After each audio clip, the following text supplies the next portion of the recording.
was the summer of 2014, and for my son's bar mitzvah present, just like many Jewish parents, we wanted him to bond with the Holy Land. Oh, it worked perhaps too well. My husband had stayed back at the hotel, and our friends, my son and I, had just stopped in a pharmacy. Run to the bomb shelter, sweetie, please hurry. I didn't hear the sirens at first, but the Israelis did. They're used to hearing these things. We ran to the back of the storeroom. It was a 12-foot by 24-foot windowless bomb shelter. My heart's pounding. Boom! Boom! I hear and feel the percussion of the exploding bombs. I'm trying not to get sick. I look at my 13-year-old son and I think I'll never forgive myself if something happens to him. That's an excerpt from a speech I gave to the Orange County Jewish Bar Association. It was the first, but not the last time we had to run to a bomb shelter. Our adventure and my transformation is also the subject of my book, Blasted from Complacency, A Journey from Terror to Transformation in Israel. There is no chapter in a parenting book on what to do when a war starts and you're on a family vacation. Think touring extraordinary and sacred sites mixed with cowering in bomb shelters. I'm still trying to get over the Jewish guilt of taking my son to war for his bar mitzvah present. The impact of being human targets helped me understand the plight of Israelis living like this, and it also made me want to work on peace. How Israel is often described on the news is not what I'd seen with my own eyes. And I felt Palestinian parents also preferred their children playing safely in their backyards. The missiles exploded just near enough to blow apart my world as I knew it, forever changing me. And you'd never recognize my life today with what it was like then. I believe I found my life's purpose.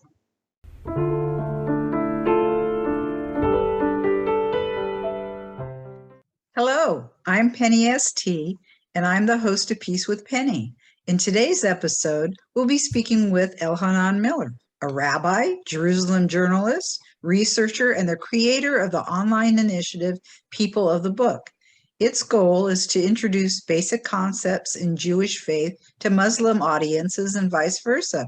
Through a series of innovative animated videos and one-on-one interfaith conversations, People of the Book hopes to foster mutual understanding between Jews and Muslims and contribute to grassroots peace building.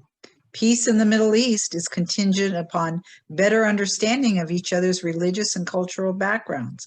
A better understanding of Judaism can soften the animosity many Arabs in the region feel towards Jews and Israelis, acquiescing to Jewish existence in the land. Similarly, a better understanding of Islam can help Jewish Israelis understand Muslim sensitivities concerning holy sites and other points of conflict.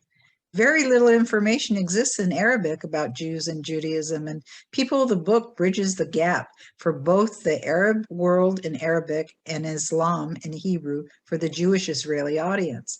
So I'm grateful to be able to introduce to you this peacemaker who spends his life bringing more understanding to two peoples who have many similarities if only they would take the time to learn.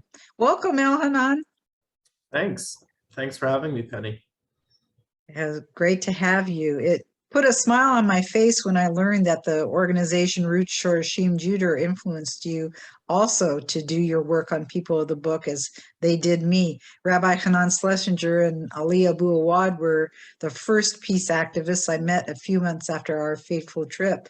They're in my book, and I've interviewed many people from their organization for Peace with Penny. So please tell us about your invitation from them in 2017 and who you were going to speak to and how People of the Book developed after that. So Roots Judur, which you mentioned, brings together Jews and Palestinians in the area of Gush Etzion, south of Jerusalem, so settlers and Palestinian villagers.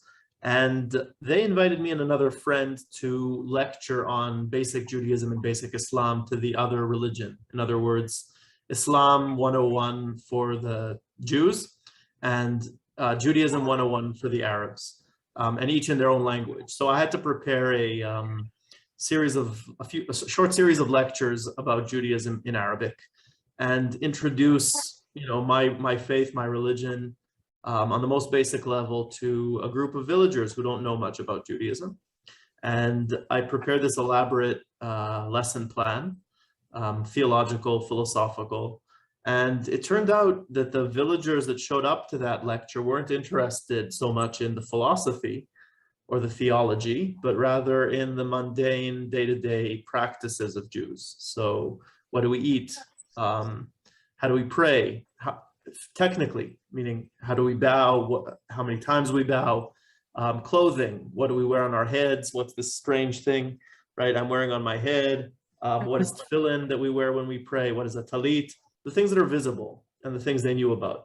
So that's where the idea sprouted in my head to make this more accessible to Palestinians, well, to Arabs in general. I figured if this is what a few villagers were asking me, in this rural area in the West Bank, there's probably another 500 million Arabic speakers out there, and maybe 1.5 billion Muslims, if we go even broader, that might be curious about the same questions. So that's when the idea began in my head to create a platform that would educate Arabs and Muslims about faith from a very personal perspective, from my own perspective. And then the question was only how to disseminate this and what approach to take. So it was clear to me that social media would be the platform. And the platforms I used most then were Facebook and YouTube. So that's where we work. And then the question was, what kind of videos should we produce? What kind of content would we produce? And I saw a few examples of cartoons on Facebook, which impressed me. And I thought that using animation would be a very effective way of sort of disarming the animosity and the tension and trying to create light content, which would be both educational but also non-threatening. And that's how the idea began. And that's how I created my first cartoon about kosher food and its similarities and differences with halal food. And that cartoon went up in July 2017. I was actually doing a Yiddish course in Lithuania that summer. So I uploaded this video from Vilnius, but that's when it all started, and the rest is history. The world has become, so accessible. Yeah. Wow. So you started in, was it 2017? Yeah, the summer, yeah. And who's your audience as far as Arabic speakers and who as far as Hebrew speakers? Okay, so I get very good information from YouTube, very accurate information about who my viewers are, meaning what countries, what age groups, sometimes even what education levels. I think Facebook sometimes provides that too. And YouTube tells me that my audience is made up of almost a quarter Saudis, which is very unusual and strange to me, but I'm trying to figure out why so many Saudi Arabians are watching these videos.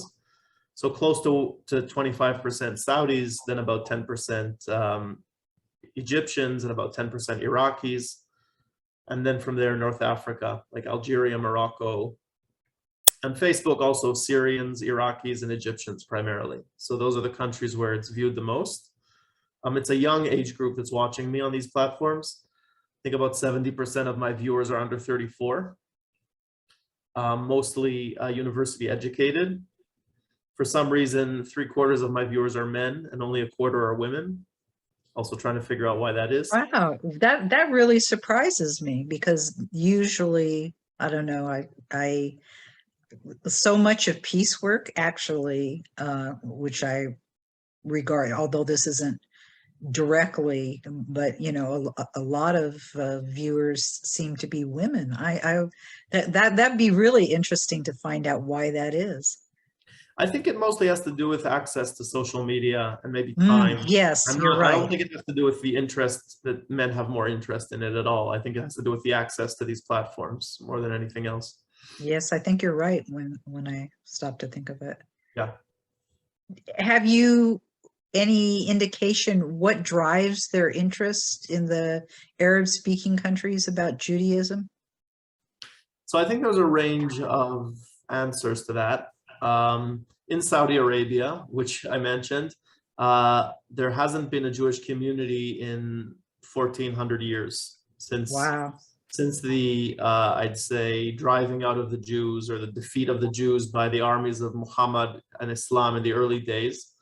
There's been no Jewish presence in the Arabian or in present-day Saudi Arabia.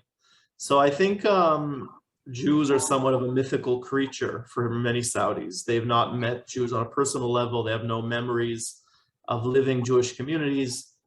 In other countries, the motivations are different. I think they go beyond practice and religion. They have to do with nostalgia and a certain sense of affinity towards the history of those countries, because places like Iraq, Yemen, Egypt, Syria all had historic Jewish communities that date back millennia. And I see a lot of nostalgia and a lot of warm feelings by Muslims in those countries to the Jewish presence. And so I think there's a range of motivations, really.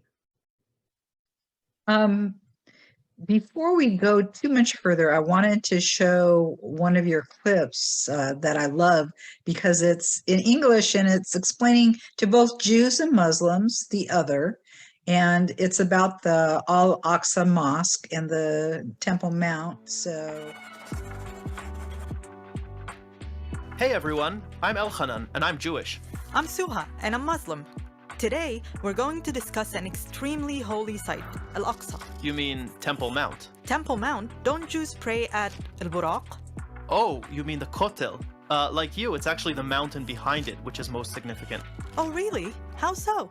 Let's start at the beginning, the very beginning. We believe that on that mountain rests a rock from which the entire world was created. In the book of Genesis and the Torah, God ordered Abraham to sacrifice his son on Mount Moriah. We believe Mount Moriah is actually Temple Mount.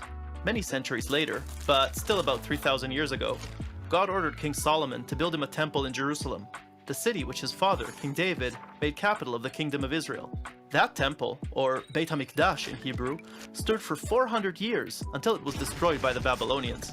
70 years later, a second Beit HaMikdash was built by the Jews returning from exile in Persia, but that one too was destroyed in the year 70 by the Romans. Interesting. We call Jerusalem Beit al-Maqdis, and you call your temple Beit HaMikdash.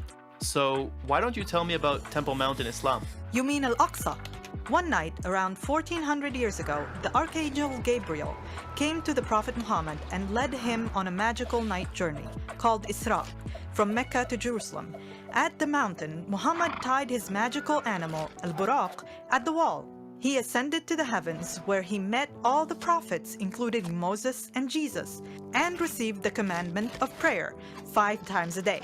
After his return, for several months, Muhammad led Muslims in prayer in the direction of Jerusalem, before the Qibla switched to Mecca. That's why Jerusalem is holy to you. Of course!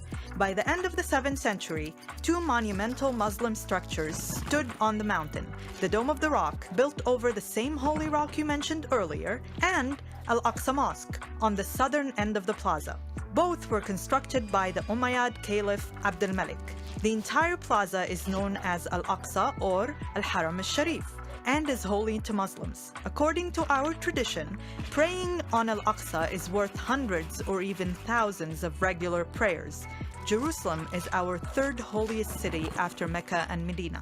Jews have been praying 3 times a day toward the Temple Mount for thousands of years. For centuries, Jews have been praying at the Western Wall, which is the last remnant of the Second Temple. The wall is also the closest place to where the temple once stood where Jews can pray, since the exact site of the temple is too holy for Jews to pray today, according to Jewish law.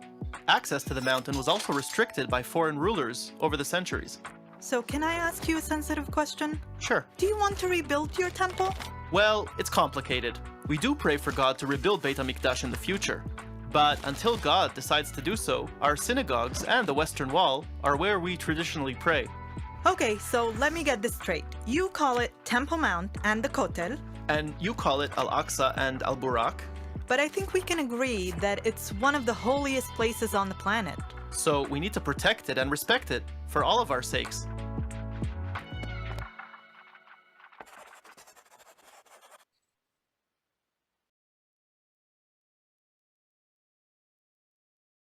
That was terrific, as they all are. How do you choose the subjects of your clips and go about making them? So the video you just chose actually has an interesting story. I worked on it together with Rabbi Daniel Roth from the organization Mosaica. And it was commissioned really by Daniel and by Mosaica in order to provide an explainer for the Muslim clerics and audiences, as well as the Jews that his organization works with, in trying to explain the holiness of Jerusalem. And this was probably this was definitely the most sensitive video that I've produced. We both measured and weighed and worked on every single word in that script because it's such a sensitive topic. And it was a very pretentious, presumptuous endeavor to pack in both histories, right? A dual narrative history from the Jewish perspective and the Muslim perspective into one 3-minute video, and do it in a respectful way that doesn't offend anyone. And even in the animation, you can see that, because the animation in a way suffered because of Muslim sensitivities about drawing images of the Prophet Muhammad and drawing the Archangel Gabriel and drawing other prophets. So we had to mention these prophets as part of the narrative. Moses and Jesus and Muhammad are all considered prophets in Islam. So instead of actually showing an image of what, drawing, a painting, a sculpture of what, artistic depictions were of these people. Of course, Muhammad doesn't have any artistic depictions because you don't draw him. But we couldn't use any depiction of any of these prophets because that offends Muslim viewers, which is something I learned early on, that I got offensive comments from viewers in some of my earlier videos. And as a lesson from that, and also as a part of consulting with, Muslim sheikhs or clerics that Daniel works with, we ended up sort of animating sort of shadows of Moses or of Jesus. Mm-hmm. And what you have flying from Mecca to Jerusalem is a flying ball or orb that says Gabriel or Muhammad in it with wings. So it's a kind of very crude way of animating it, but that's part of the reality when you're trying to appeal to a Muslim audience and not offend people. So sometimes the animation or the artistic sort of side suffers because you want to respect people. Oh yeah, definitely. That's how it is in peace work. It's easy to step the wrong way. Exactly. So I've learned that also through, reactions of viewers and comments. But to answer your question, I guess I started out making videos that would be the most non-controversial and non-offensive that I could think about, and then slowly moved into issues where there's less commonality. So I started with like the softball issues of kosher, like food. It's a non-controversial issue. That's why I started with it. Moved on to prayer, which is also very similar. The structure of our prayers, the number of prayers, there's a lot of similarities in prayer between Judaism and Islam. Clothing, also a non-threatening issue. And then slowly I moved into issues where there's more difference, like Shabbat, for example. I produced a cartoon about Shabbat. Islam doesn't have a weekly day of rest. Friday is a day of gathering. It's a day of prayer. But the idea of rest is not something that exists in Islam as a concept. And then later on, I even did polemical videos, meaning videos where I actually debate or argue or try to clarify certain things about Judaism that Islam, I feel, gets wrong or misrepresents. But I could only do that after a really long time of building trust with my audience and making sure that I can do that in a respectful way that doesn't offend, my viewers. What's been the reaction to your video clips and cartoons? So very diverse reaction. I think when it started out, there was a lot of suspicion among viewers. They didn't know what my agenda was. They weren't sure whether I was trying to convert them to Judaism or whether I was trying to be an Israel advocate or do hasbara, pro-Israel advocacy. And of course, I wasn't trying to do either of those things. Both of those were not part of my agenda. I am Israeli. I'm a proud Israeli. I live in Jerusalem. I was born in Israel. But my agenda is never to defend Israeli policies or Israeli government policies. It's really about two things. It's about education primarily, but education as a means of peacemaking. And I really believe that knowing more about the other side and connecting to them on the emotional level and on the cultural level is a prerequisite for what today is very fashionably called people-to-people peace, right? Around the Abraham Accords that are being forged now, people are talking much more about the idea of culture and faith as the basis of peace between countries and societies. And this wasn't the case, a few decades ago when there was peace with Egypt or Jordan or even the Palestinians. This was peace that was forged by elites on both sides. And I would say largely secular elites that didn't see religion or culture as something particularly important in the process. So here is a new, I guess, attempt to try something new. But the world is catching up, I feel like now, the new agreements are talking more in that language. And I think that language is important if we want the people to be on board. Well, where have your videos been shown? I know you seem to be able to do a lot of work, even because of the Abraham Accords. Can you talk how this has expanded your access to different countries? Sure. So this tan you see on me is because I just got back right in the middle of the winter. I'm tan suddenly because I just got back from the Emirates last night, where I was filming for a week in Dubai and in Abu Dhabi, the two main Emirates. And it's really remarkable. I visited the Emirates 3 years ago for the first time before the peace as a Canadian citizen. I have Canadian citizenship thanks to my parents. And I was very much an oddity, and it was very exciting to be there when no Israelis could be there. And when I got back to Israel after that trip, I was there with a delegation from NYU's Bronfman Center and Rabbi Sarna, Yehuda Sarna, who heads the Bronfman Center and is now also the chief rabbi of the Emirates, because the Emirates NYU has a campus in Abu Dhabi, a large campus, and Rabbi Sarna would go back and forth for years. And thanks to his connections with the Emirates, he became the chief rabbi when the peace was signed. Anyway, so I went there as this sort of lone Israeli 3 years ago, and then I came back last year. And the change was remarkable. I heard there were 100,000 Israelis last December, that is December 2021. Tourists, or 2020 rather, sorry, December 2020, there were, in the height of COVID, the Emirates were one of the only places that Israelis could travel to without restrictions.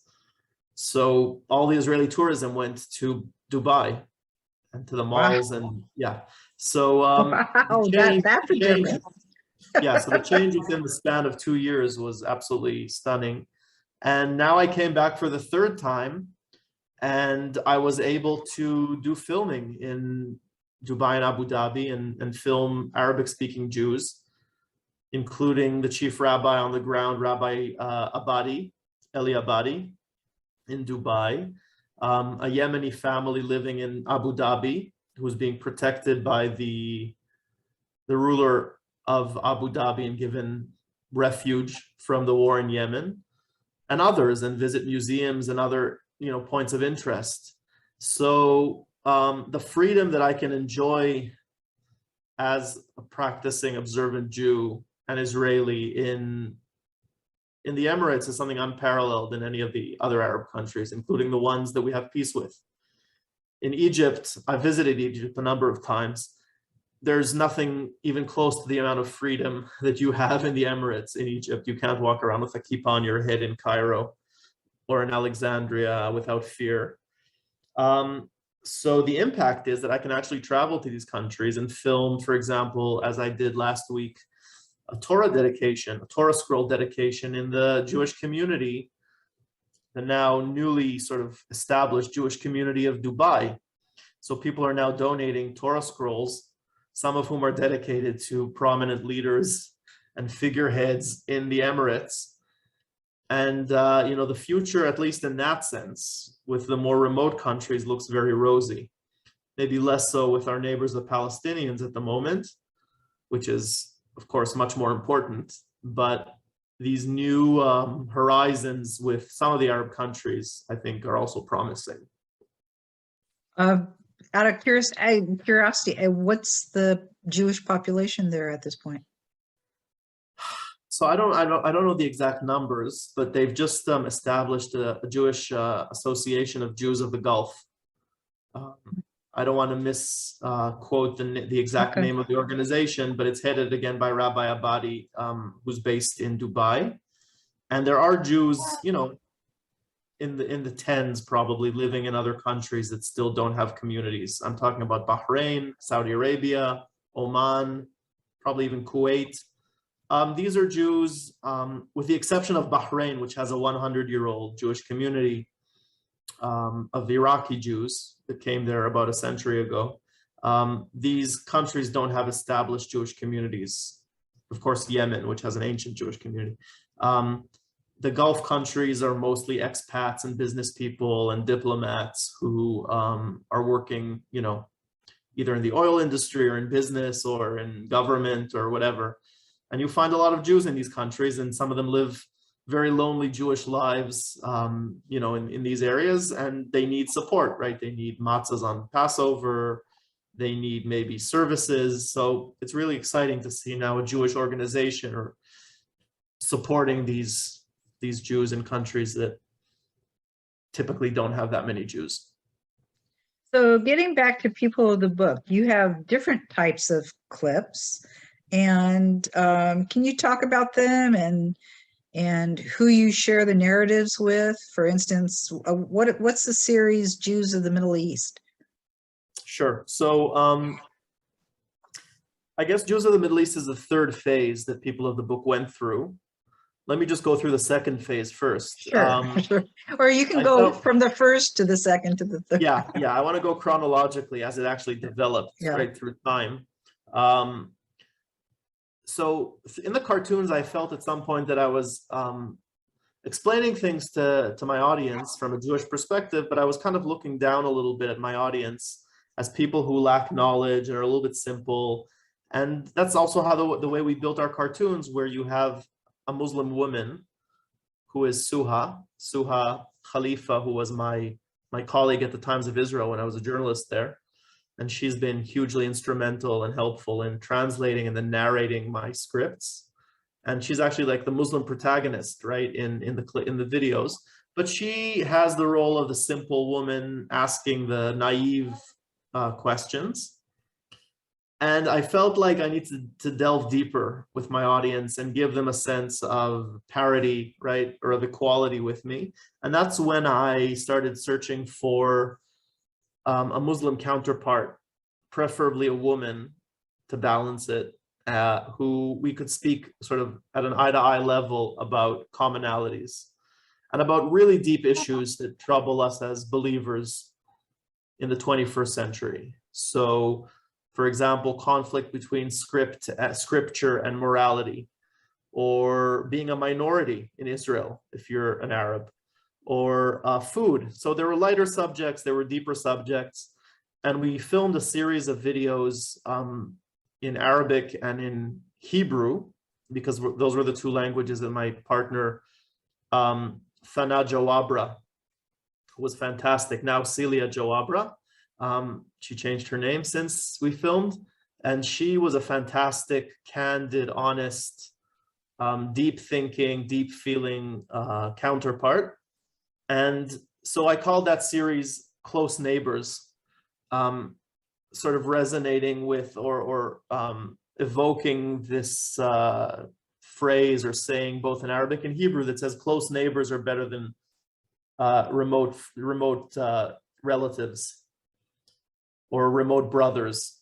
So kind of indicating that we could have similarities as neighbors, right, as fellow Israelis or as fellow people in this land, maybe more so than I would have with a Jew living very far away, or Fana, Celia would have with Muslims living very far away.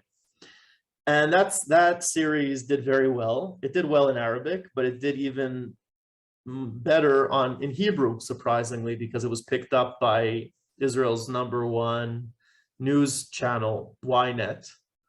And these are the little miracles or the little fortuitous things that happen when you create things on social media. You never know where they'll go and who will watch them. And 4 of these videos were shared as articles on Ynet, and on some slow news days, they even became the top story on the news channel. So literally hundreds of thousands of Israelis got to see these videos. And as far as I'm concerned, just that image of a man with a kippah speaking to a woman who's visibly, with a hijab, with a headscarf, who's visibly Muslim, as the top story. Just the image, without even going into the article, if you just look at the photo, that in itself has an effect because it normalizes civil discussion, it normalizes dialogue. So I was very, very happy with how well the Hebrew videos did, which I completely didn't expect. I kind of did them on a whim, sort of for my private YouTube channel, but they got very far. And that takes me to the third, I guess, phase of the project, which is Jews of the Middle East. And Jews of the Middle East kind of also happened by accident because actually my brother in New York introduced me to a young Iraqi Jewish immigrant called S.Tee. And S.Tee told her story of immigration from Iraq to the United States and spoke about how it was like to be a Jew living in Iraq just a few years ago. And that was very fascinating. And from there, I decided to start doing a series of interviews with Jews who speak Arabic, again, to normalize this idea that Arabic isn't just the language of Islam or the language of Muslims, but Arabic is also the language of Christians and the language of Jews, both historically, right? Our top medieval rabbis like Maimonides and Yehuda Levi and all these top rabbis, sages, wrote the most important philosophical works in Arabic. But also now, until the 21st century, Jewish communities across the Middle East spoke Arabic. And it's becoming extinct because of historic and political processes. And now we have a generation, so it's basically Arabic is dying out as a Jewish language, just like Yiddish is dying out in certain areas, or has almost died out because of the Holocaust, the tragedy of the Holocaust. So I see value in preserving the heritage of Arabic-speaking Jews. Some of them call themselves Arab Jews. I don't think everyone's comfortable with that, but Arabic-speaking Jews. And so I just kind of search out, and I still do this today. I look for Jews who speak Arabic fluently, who come from that generation. Most of them are in their 80s, 90s, sometimes 70s. And these are Syrians, Yemenites, Iraqis, a woman from Sudan, a guy from Tunisia. And these interviews, which are themselves very nostalgic and full of emotion, and I sort of integrate photos, childhood photos, and photos of synagogues and of family photos. So they evoke a huge amount of nostalgia and emotion in the viewers. And I think those are probably the videos that are most warmly received by my viewership, because they remind people, sadly, of the sort of the history that was more positive in the 40s and 50s and sometimes 60s, when Jews thrived, or at least even if they didn't thrive, where Jews lived comfortable lives in these countries. So this normalizing process, this educational process that I spoke about, another angle of it is the Jews, speaking from a cultural perspective, not from a religious perspective necessarily.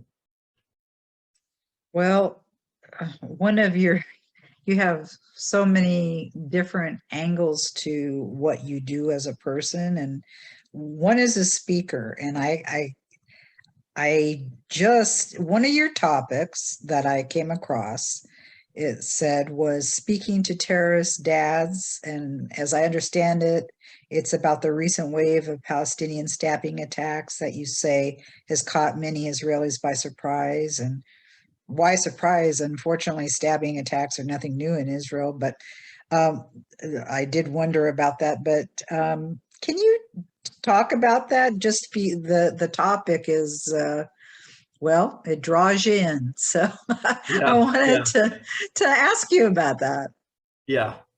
Well, I do speaking tours and lectures. So if any of our viewers here want to hear, but the title that you just brought actually goes back to my previous career before I became a rabbi, when I was the Arab affairs reporter for the Times of Israel, and then later a freelance journalist for Tablet magazine, and both for Tablet, and for the Forward, I should say, as well. So both for Tablet and the Forward, and certainly the Times of Israel, my writing as Arab affairs reporter brought me back again and again to, you know, I guess the epicenters of violence, unfortunately, during the more violent times, which was your motivation, right, to start this whole thing, is when you saw the violence.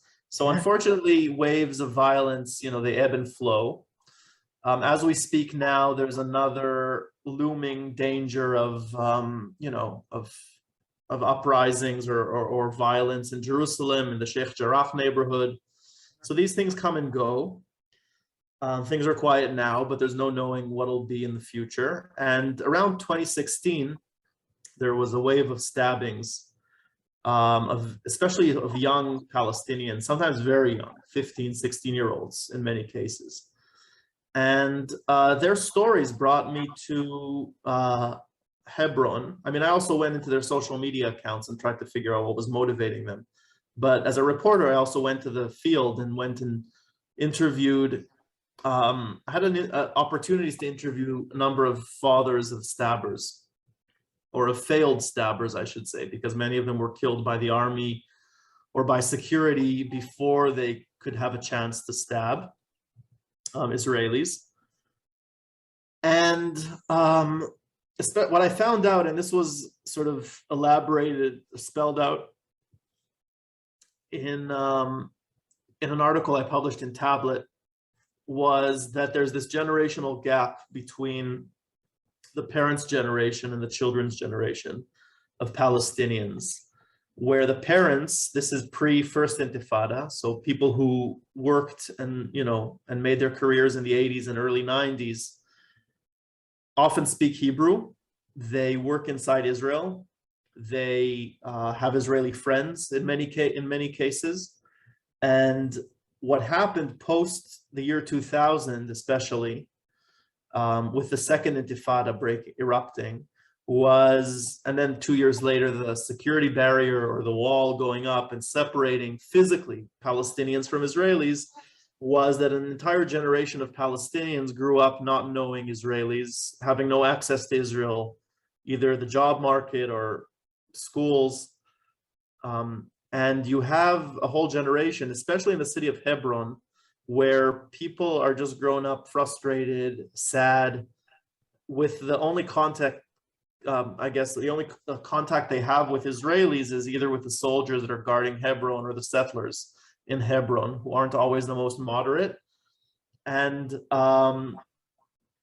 for a number of different reasons, I sort of built a social profile which showed this generational gap between the dad who speaks Hebrew, who knows Israelis, who is friendly with Israelis, and the children's generation in their late teens or early 20s, who have a very, very different worldview, who are often radicalized on social media.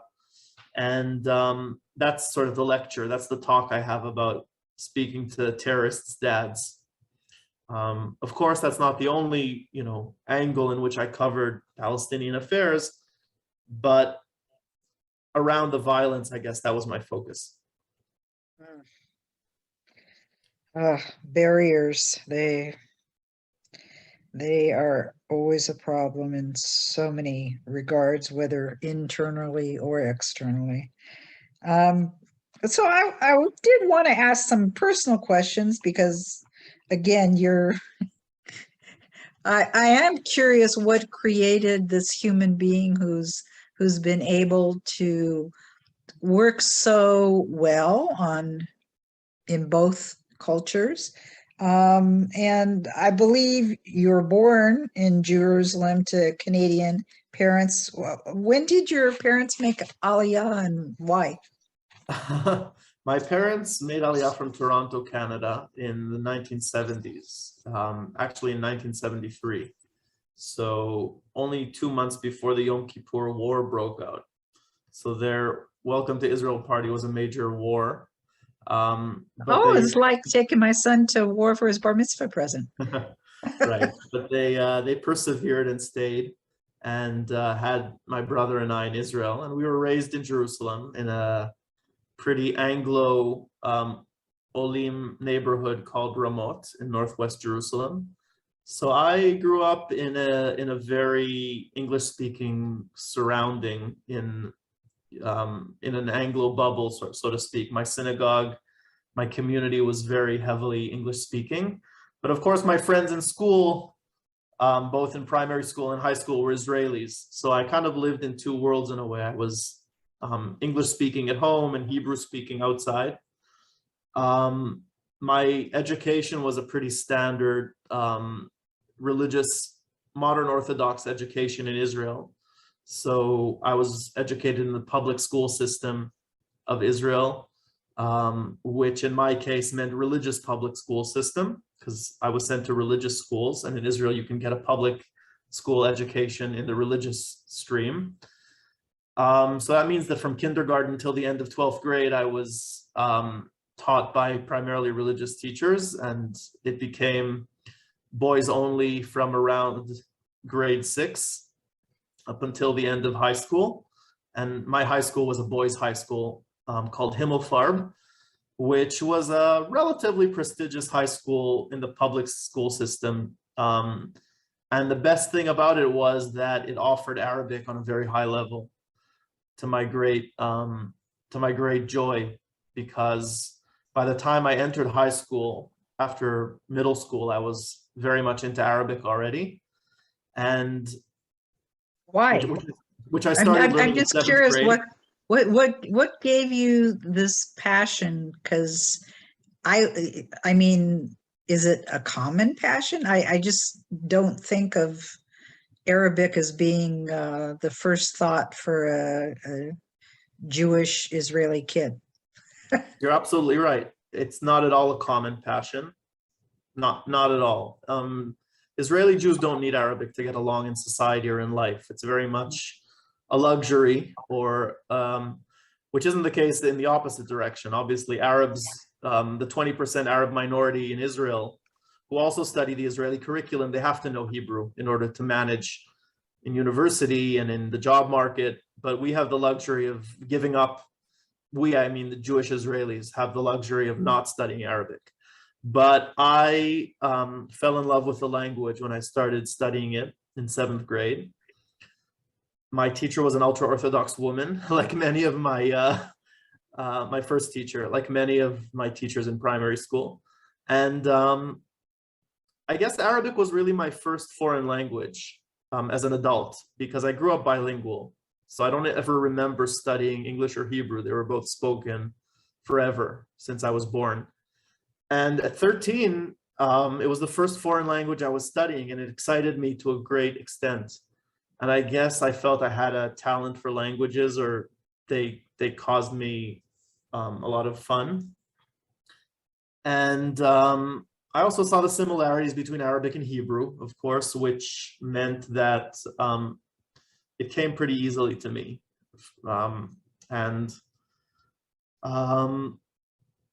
it went hand in hand, I guess, both the language itself, but also the culture that came with it.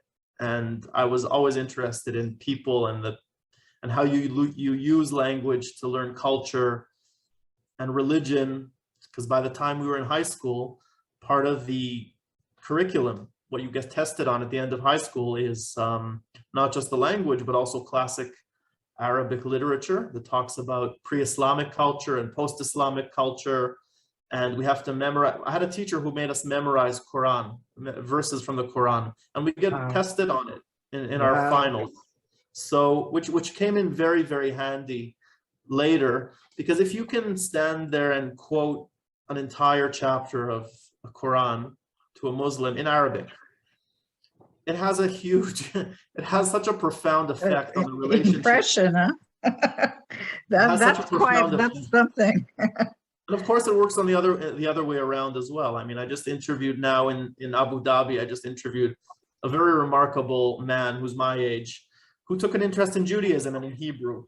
And he knows how to quote verses from Psalms and the prophets in Hebrew better than I know those verses by heart. And it has a huge effect on you when someone who's not from your religion takes the time and the interest to learn your religion. It has a huge effect. So I'm very grateful to the teachers I had. And then came the army, like it comes for every Israeli. Because there are so few Arabic students in Israel, the army really seeks out people who studied Arabic in high school. And I was more than happy to serve in the intelligence doing Arabic as my military service. So I got trained by the army in colloquial spoken Arabic, and I learned a number of dialects and then served as a linguist in the army. And that was really my true long school, my true education in Arabic came from my job in the army as a linguist. And I guess prepared me for the job market in the things I wanted to do later on, which weren't in security or in intelligence. Once I finished the army, I wanted to take my skills and utilize them in the service of peace and in the service of, I guess, forging relations with people rather than being a spy. Not that being a spy is intrinsically a bad thing, but it's just, it's just the question of how you want to use your skills and what, where do you want to guide them or utilize them for. So, that's what took me to journalism, and that's how I became a journalist.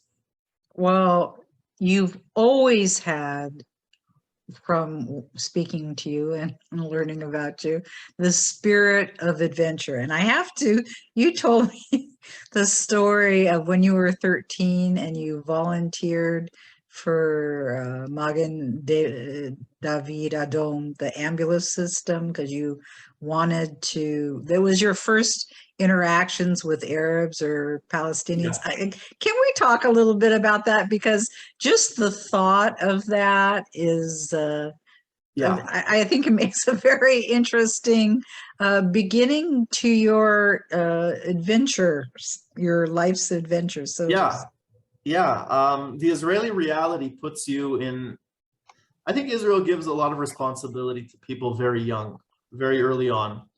And it wasn't 13, it was 15 when I started volunteering.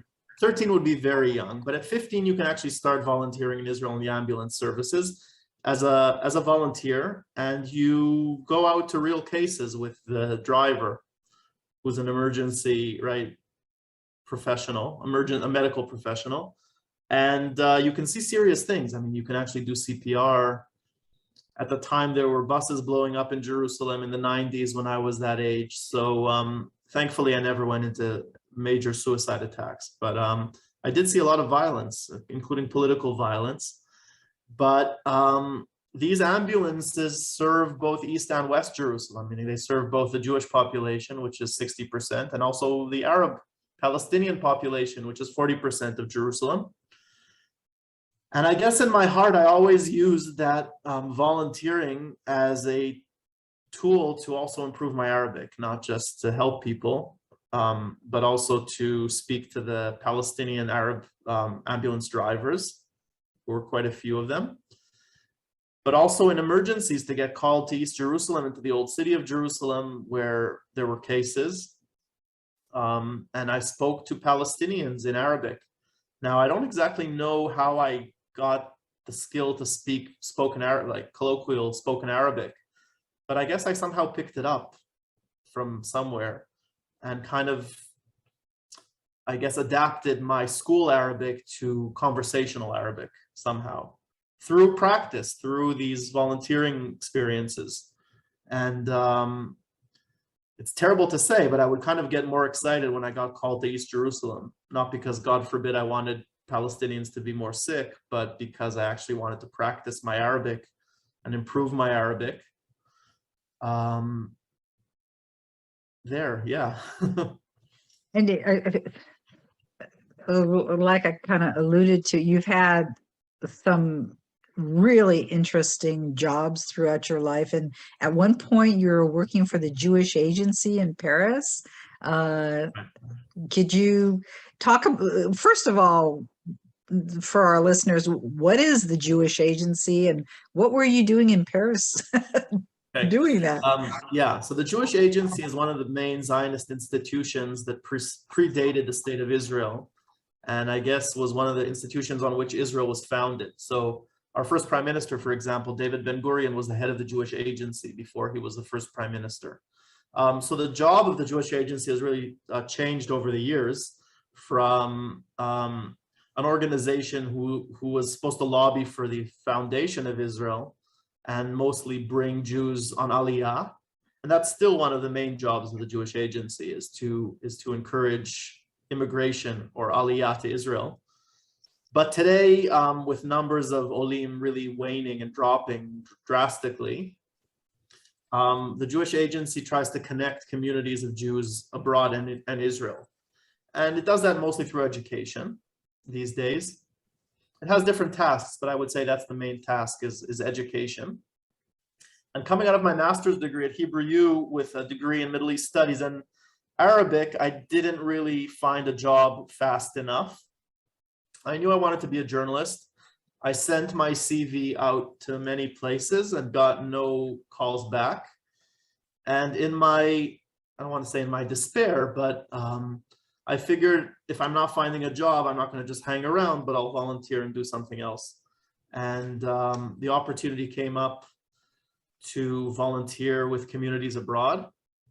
A number of communities in the States were also offered, but I started studying French on my own when I was in the Army.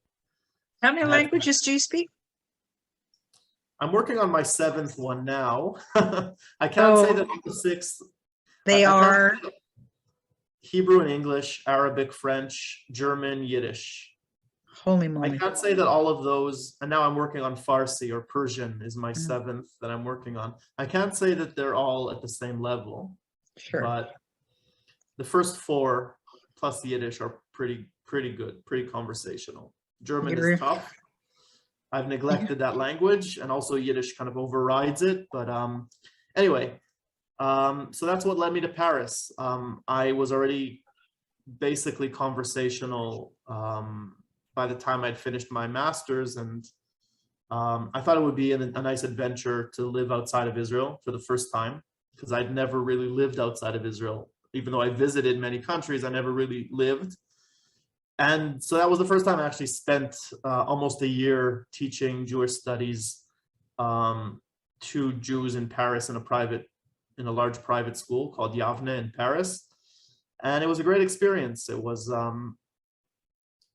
it connected me again to the world of Jewish education, which would feature now later in my life, again, now to Arabs. But that kind of built me as an educator, I feel. And gave me the skills to teach, which I use today. And as a rabbi, you actually had a pulpit in Australia. How'd you end up there? Right, so that's much more recent. I became a rabbi, I should probably say this, I became a rabbi through a program that opened in Jerusalem in 2016 called Beit Midrash Harel. And Harel is an modern Orthodox ordination seminary, rabbinical seminary, that ordains men and women. So there's that change is happening now within modern Orthodoxy. And I was very happy to be part of this wave of innovation that sees men and women as equal in certainly in the rabbinical pulpit. And I graduated in 2019 with my ordination in September 2019. And 6 months later, I found my first rabbinic job as a rabbi in the capital of Australia, in Canberra. And for me, it was very much to experience the life of a pulpit rabbi in a small Jewish community, very far from Israel and from the US, for that matter, and really experience the whole gamut of community rabbinics, from sermon giving to classes in Talmud and Torah, to preparing bar mitzvah and bat mitzvah boys, and to conducting funerals, unfortunately, during the height of COVID, which was also a very challenging experience. So I landed in Canberra really as COVID was starting in the end of February 2020, and spent 10 months of a 6-month contract. I extended the contract to December 2020. And yeah, so not so much connected to the Arab world, although I did have some interreligious meetings during that time, very limited because of COVID, but I did have some of that, but this was primarily about Jews in the Jewish community.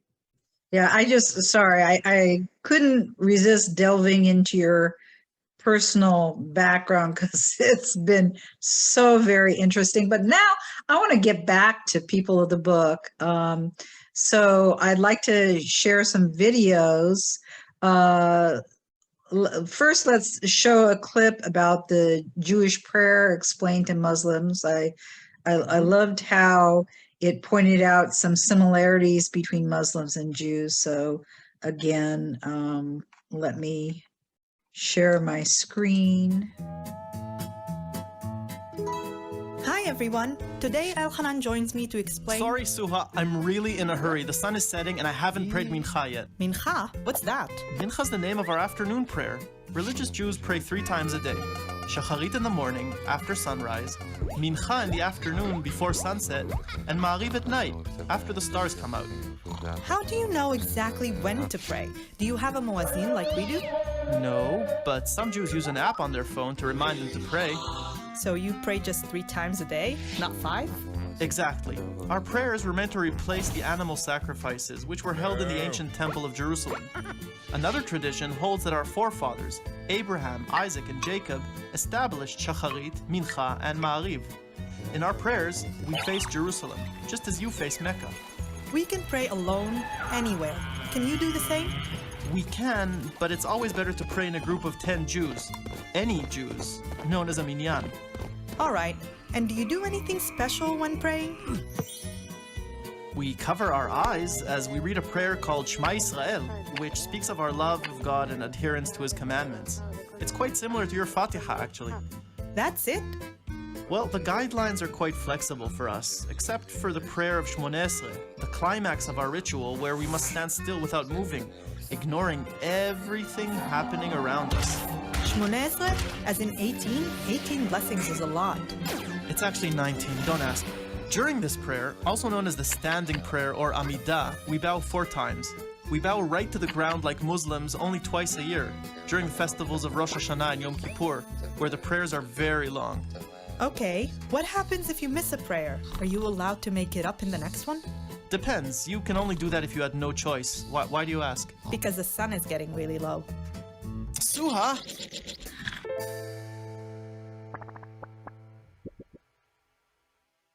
Did you want to share anything special about that particular clip?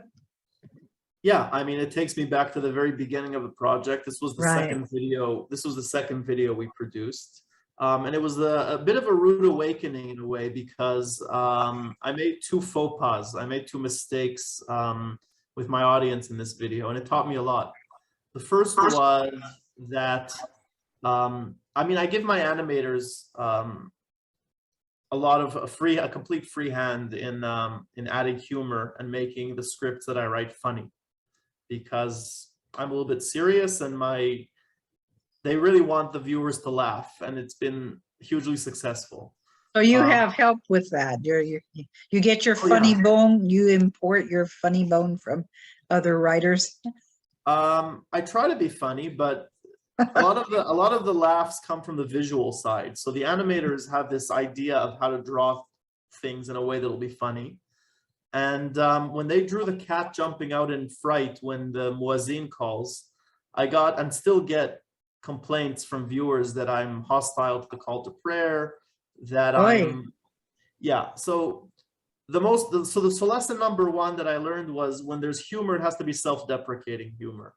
When you're talking about religion, you can laugh at yourself, you can laugh at your own religion as much as you want, but you can't laugh at the other people's religion. And Muslims are very, very sensitive to people making fun of their religion. I would say, as a generalization, that Muslims aren't usually very humorous about their religion.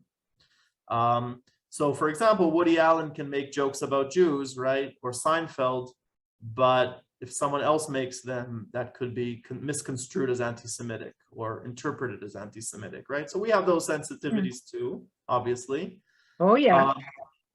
And the second mistake that I made, which I learned from, was that my animators drew Abraham, Isaac, and Jacob. You could see that at the beginning of the video, as there's a tradition in the Talmud that they established the daily prayers. So we drew kind of innocent cartoons of Abraham, Isaac, and Jacob. And some of the commentators or the viewers were saying, you can't draw the prophets. It's offensive. So from here I learned, and you showed the video of Jerusalem, that I can't draw Jesus or Moses or Muhammad. I knew about Muhammad. I knew I couldn't draw him, but I didn't know that all the prophets who are mentioned in the Quran, which are basically all of our biblical characters almost, are off bounds for animation. But I didn't erase the video. It's still there. You can watch it. But those are the things I learned. And I chose prayer because it's similar in Judaism and Islam. So that's why I did that. Well, we have time, I believe, for one more video, and I can't resist to show the one on Shabbat.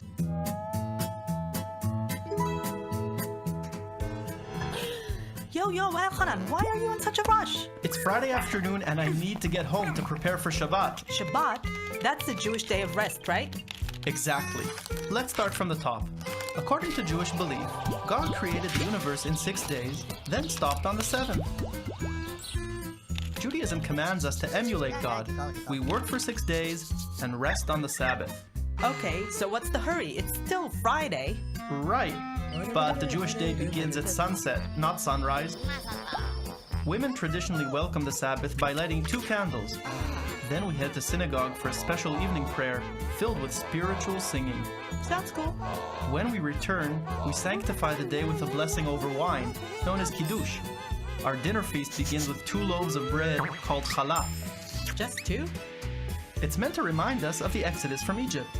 During their voyage through the Sinai Desert, God sent the people of Israel a double portion of heavenly food called manna on Friday, so they wouldn't need to collect it on the Sabbath. I heard you basically can't do anything on Shabbat. That's so untrue. Can you cook? No. Can you drive your car? No. Can you watch TV? Nope. Can you flush the toilet? Yes. We can also take walks, eat lots of food, play games, and pray. On Saturday morning, we come to synagogue and read a portion of the Torah and the words of our prophets. Like Friday prayer for Muslims, our rabbi also gives a sermon. So when does Shabbat end? When 3 stars appear in the sky, Shabbat is over. And I bet you have some strange ceremony here too. You got it. Havdalah, or separation. We say a blessing over wine, smell spices, and gaze at a candle in a dark room. All our senses are active.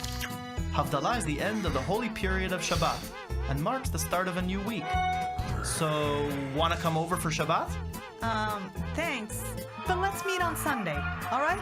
Sure. Shabbat Shalom, Suha. Shabbat Shalom, Elhanan. Anything about that particular one? This maybe is a good opportunity to speak about how about some of the feedback I got from the Jewish side, actually, because Okay. from the very beginning, it was clear that the Judaism that I depict or that I present outward is not universally accepted as the Judaism, right? Mm. It's my Judaism. It's the Judaism as I know it, also as my animators experience it, and they're pretty much similar to me. So the depictions of what a Shabbat looks like is very much the Orthodox, probably modern Orthodox, or even I would say Israeli Zionist Orthodox way. And you can see this in the way that people are dressing, the kind of classical, I'd say heteronormative, man-wife role divisions between the woman who lights candles and the man who goes to synagogue, which is a choice, I guess, to depict it that way, because that's more or less my Judaism. It's kind of mainstream Judaism as it's seen here in Israel, where these videos are produced. But I acknowledge the fact that it's not universal. And I tell my, commenters on the Jewish side that it's a subjective presentation of how I experience Judaism. But I have made adaptations on the episode that we have on clothing, for example. On when we talk about kippah, I say, and talit, I say in some communities women wear kippah and women wear a talit during prayer. And I did this because I became more aware, following certain conversations I had with Jewish viewers and friends who commented on that I should probably present a more diverse cross-section of what Jews are like. But I know I'm not really doing that. I know I'm mostly presenting my version.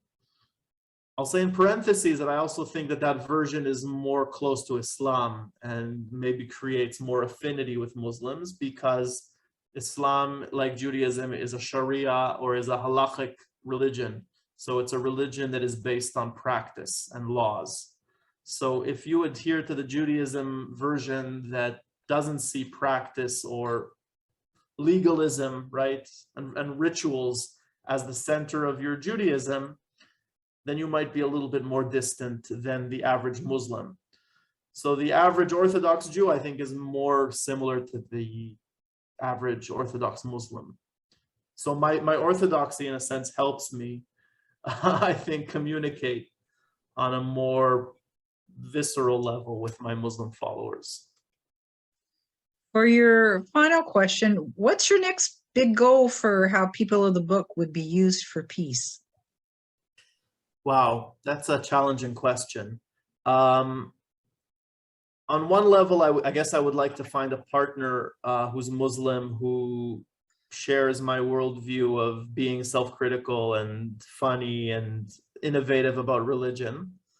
So we could also do the other way around. And I'd love to partner with someone who would do more. And I know I've spoken to you about this, Penny, about whether we do the other direction too.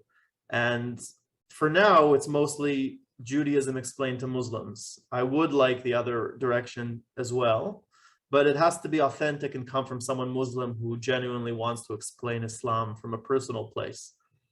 I have a master's degree in Islam, but I'm not going to explain Islam to a Jewish audience. It's not for me to do that. This project is about personal expression.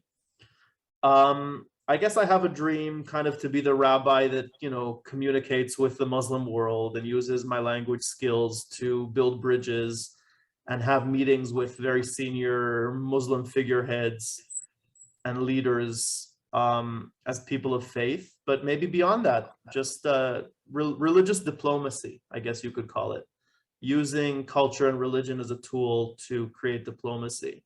So that's the big dream. I don't know exactly what form that might take, but that's the vision for years down the road.